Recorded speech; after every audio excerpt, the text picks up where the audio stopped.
এই যে এনসিপির নির্বাচনে যাওয়া নিয়ে যে ধরনের দ্বিধা মনে হচ্ছে, যে গতকালকে আসিফ মাহমুদ সজীব ভুঁইয়া প্রেস কনফারেন্স করলেন, আজকে তাদের একটা বড় প্রতিনিধি দল প্রধান উপদেষ্টার সঙ্গে সাক্ষাৎ করলেন, নির্বাচন করবে, এটা কি আসলে পলিটিক্যাল রেটরিক কিনা সেটা একটু বুঝতে চাই, যেহেতু আপনারাও সেই জোটের মেম্বার। দ্বিতীয়ত হচ্ছে যে জামাতও নির্বাচন কমিশনের বিরুদ্ধে যে সমস্ত অভিযোগ আজকে পর্যন্ত করছেন, তাতে নির্বাচন কমিশনের প্রতি আপনাদের সন্তুষ্টি বা বিশ্বাস খুব বেশি নাই।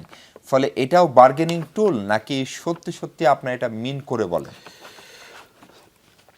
দেখুন, আমাদের নির্বাচন কমিশনকে আমরা ধরেই মানে তারা ফাইনাল ম্যাচ খেলবেন।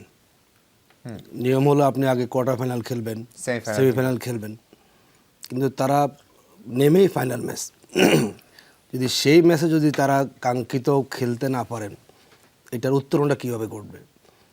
আমরা তখন বলেছিলাম বারবার যে একটা ইলেকশন আগে হোক, লোকাল গভর্নমেন্টটা আগে হোক, গণভোটটা আগে হোক, তাহলে আমরা বুঝতে পারবো সেখানে সক্ষমতা কী আছে। কিন্তু সেটা করতে আপনারা ব্যর্থ হয়েছেন। কিন্তু আমরা দেখলাম যে জনগণের দাবি ছিল, বৃহৎ দলগুলো দাবি ছিল, বড় একটা দল তারা গণভোটও আগে চাননি এবং তারা লোকাল গভর্নমেন্ট ইলেকশনও আগে চাননি।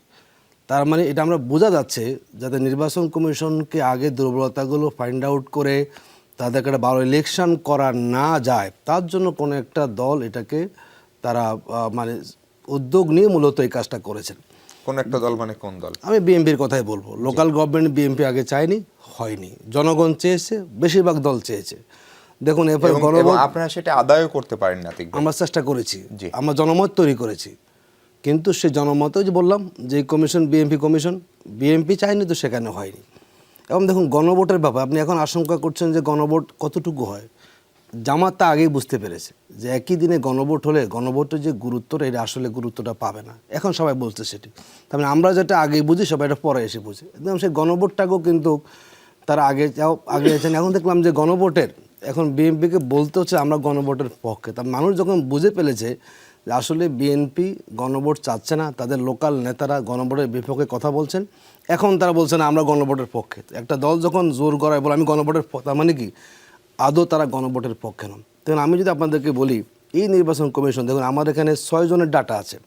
চট্টগ্রাম স্যার আসলামউদ্দিন চৌধুরী 1700 কোটি টাকা তার ইনকেলাপি, সিলেট 1 আব্দুল মুক্তাদির 840 কোটি টাকা, বগুড়া 3 কাজী রকিবুল ইসলাম 765 কোটি টাকা, ফেনী 3 আব্দুল আল মিন্টু 294 কোটি টাকা, যশোর 4 টিএস আইয়ুব সাহেব 138 কোটি টাকা, বলার 2 হাফিজ ইব্রাহিম 109 কোটি টাকা।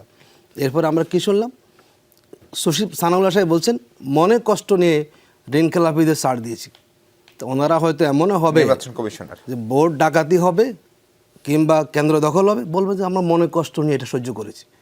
যদি আপনি এখনই আপনার এই অবস্থা হয়, আপনি দেশে যারা দুর্নীতি করবে বোঝা যাচ্ছে, আগামীর দুর্নীতিবাজ যারা হবেন তাদেরকে আপনি এখন ছেড়ে দিচ্ছেন, আর আমরা সংস্কারের কথা বলি, আর আপনি মনে কষ্ট, এত বড় যদি আপনার এই যে মনে কষ্টের কারণ হয়, মানে তারা আপনার আসলে কত সেখানে আপনি করবেন।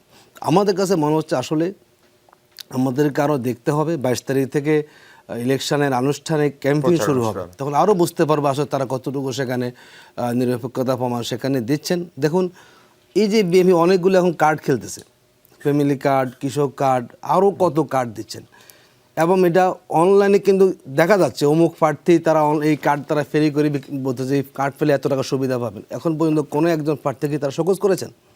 তার মানে কি আপনি এখন ফ্যামিলি কার্ড দিয়ে লোভ দেখাচ্ছেন, যেভাবে আমলিগের আমলে আগে বলতে হয়েছে না যে 10 টাকা কেজি চাল আর বিনামূল্যে সার দিয়ে ভোট নিয়ে দেশে ফ্যাসিবাদ কায়েম করা হয়েছে, আবারও কিন্তু এই কার্ড খেলা দিয়ে আরেক নতুন ফ্যাসিবাদের দাঁত শুরু হলো আমাদের কাছে মনে হয়। সেই ক্ষেত্রে কোনো কমিশন পদক্ষেপ নিচ্ছে।